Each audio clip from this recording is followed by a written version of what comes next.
Let's get ready for day out with my girls. म्हणजे lunch date आहे आणि आज व्हॅलेंटाईन्स आहे. बट चल सो फटाफट रेडी होऊयात आणि माझा आउटफिट दाखवतो मला. ओके सो ही जीन्स आहे फ्लेअरमध्ये. दिस इज फ्रॉम झुडिओ आणि टॉप घालणार आहे. अच्छा मोठा आहे. हा टॉप घालणार आहे. फ्लोरल प्रिंट आहे. सो ही कुर्ती घालणार आहे. शॉर्ट कुर्ती आहे. So this is how my outfit looks. हा टॉप आणि जीन्स आणि फटाफट मेकअप करून घेऊ. हे मी थोडंसं असं गोल करून घेऊ ज्यामध्ये कर्ल्स होतील आणि कर्ल्स चांगले दिसतील आउटफिटवर नाही. आणि फटाफट आता मेकअप करू. थोडंसं ते मिनिमम पडत हे इन्साईडचं पॅलेट यूज करते मी.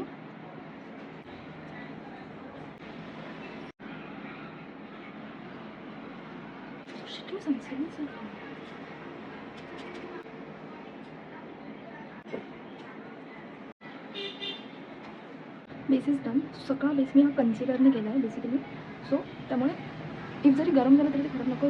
मला फाउंडेशन यूज नाही करायचं म्हणून सगळं कन्सिलरने हा बेस मी केला आहे. आणि असं काही ब्लॅक मार्क्स नाही तर पिंपल आहे. बट एक मिनिट सेट करून घेते पावडरने. आणि हा एक ट्रिक आहे की ब्रशवरती जर तुम्ही सेटिंग स्प्रे घेऊन जर तुम्ही ब्लेंड करता तुमचं फाउंडेशन किंवा कन्सिलर तर खूप छान ब्लेंड होतं आणि सेट सुद्धा होतं. ठीक आहे. तुम्ही नॉर्मल पावडर आहे तुम्ही असं पांढरा पक्का नाही दिसणार तोंडावर. मी पावडर मी सेट यासाठी केलं कारण की मी पावडर ब्लश यूज करते म्हणून. इफ जर तुम्ही क्रीम ब्लश यूज करणार असाल तर आधीच लावते. सॉरी मला कॅमेऱ्यात बघून ना ब्लश ब्लाइंडनेस येतो.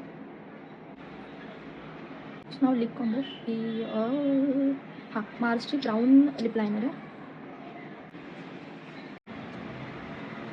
थोडीशी ब्लेंड करते. आणि हे झुडिओचं लव्ह बाईट लिप कलर आहे. न्यू मेकअपमध्ये त्यांनी हे इंट्रोड्यूस केलं आहे. ह्याचं मी व्हिडिओ तर नाही केला अजून बट स्टिल ठीक आहे. हा ब्राऊन शेड आहे. मी 2 शेड घेतले. एक पिंकमध्ये आणि एका ब्राऊनमध्ये. आणि बघा मला तर एन्झायटी येते कोणतं नवीन प्रोडक्ट ओपन करायचं म्हणजे. सो एकदम मॅट होते.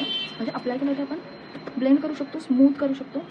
बट नंतर जी ड्राय होते मॅट होते ती आयब्रो मी फिलिंग वगैरे करत नाही आहे फक्त. अँड नाव मस्कारा हा आहे ब्लू हेवनचा मस्कारा. नाव am opening my hair. Proper असे ड्राय नाही झाले बट मी ओपन करते त्यामुळे छान असे कर्ल्स दिसते. And this is perfume from Yardley. छान असं ब्लॉसम आहे आणि हा मला गिफ्ट मिळालं. आणि हे नॉर्मल असे डायमंड स्टड्स घालते. कर्ल्स जास्त मला असं हेवी नको. नॉर्मल डे आउट आहे म्हणून. आणि हेअर्स मी आज असे ओपनच ठेवणार आहे. इफ गरज लागली तर जस्ट असे टायअप करेन. आणि ही माझी ऑल टाईम फेवरेट झिपची बॅग दाखवली. शूज नाही दाखवले. सो हे शूज मी नवीन एकदम नवीन. ठीक आहे. ह्याचा टॅग पण मी आत्ता काढणार आहे. So this is how my makeup looks and this is how my outfit.